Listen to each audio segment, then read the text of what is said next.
conclusion, may I sum up your argument? You're saying there is an income tax case which is ongoing. It's being heard in the Supreme Court, which you will continue to argue. Your question is, how can you question or interrogate someone under PMLA without an FIR being filed or without the detailed charges being brought out in the public domain? Am I correct? No, you're not exactly correct. An income tax case is going on before the Commissioner, yes, before the ITAT, and now it's before the Supreme Court. We are arguing that matter, and whatever the Supreme Court decides will be the judgment. Now, an income tax violation is not a scheduled offense. There is no scheduled offense in relating to income tax. So if there is no scheduled offense, no police agency, no investigating agency has registered an FIR. Show us the FIR and tell us which is the scheduled offense, and then of course PMLA can investigate. But where is the scheduled offense? We've been asking this for several days. Even today, they have not been able to tell you which is the scheduled offense for which an FIR has been registered by a police agency or an investigating agency. So net, you're saying this is a fishing expedition, which is essentially to create a sort of miasma of doubt and suspicion, and thereby draw in the Gandhis to create the impression that money laundering could be involved. Am I correct? Absolutely. You tell us which is the scheduled offense, and we will look into the schedule of the PMLA to find out if that offense is there. If that offense is there, tell us which investigating agency, CBI or Delhi police or any other police, has registered an FIR, which is the police station. Give us a copy of the FIR, and then you please investigate under PMLA. And you therefore deny this charge which is being made that a 1 crore loan was taken from a shell firm called Dotex Merchandise. See, the problem is, if you read out from a government handout, you will only know half the facts. No, is that a false? Is that falsity? I'm answering you.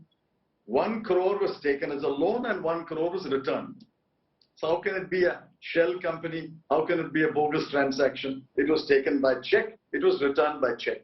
A 50 lakh loan is taken. The Congress party is paid 50 lakh to recover the debt of 90.25 crore from National Herald, and the remaining amount is waived off by the Congress party, almost like it's a private transaction, and you say there is no offense. Congress party, like any other lender, can sell a loan for a discount. Congress party knows that this 90 crore can never be recovered. So Congress party created a Section 25 company. Understand that. A Section 25 company, and says, well, listen, this loan is irrecoverable, practically irrecoverable, and therefore we are going to write it off in our books. You please take the loan for 50 lakhs. And the 50 lakh loan, now the creditor becomes the Young India, the debtor remains Associated Journal, and every banker does it every day. Debt is converted to equity. When debt is converted to equity, there is no money. There is no money transaction. There is no money laundering. But you're controlling more than 2,000 crore worth of assets of Associate Journal, including prime real estate. Please don't interrupt me. By this standard, when debt is converted to equity, every banker is guilty of money laundering. Sir, every day bankers convert debt into equity. But you end up, sir, with due regard, you end up controlling assets worth 2,000 crores. Who is controlling? Section 25 company cannot take 1 rupee out of the company. It's a Section 25 company. No dividends, no salary, no profits. It's a Section 25 company. Please read Section 25 of the Companies Act first. It's a not-for-profit company. So you're saying, therefore, not a single paise can go into the pockets, private the private accounts of the Gandhi family. Am I correct? Not a single rupee can go. Not a single rupee has gone. Not a single rupee will go. It is a trust. For example, I'll tell you any number of trusts. There is the Dinatandi Trust, a famous trust which runs the newspapers. There was an income tax case, but nobody alleged that this was money laundering.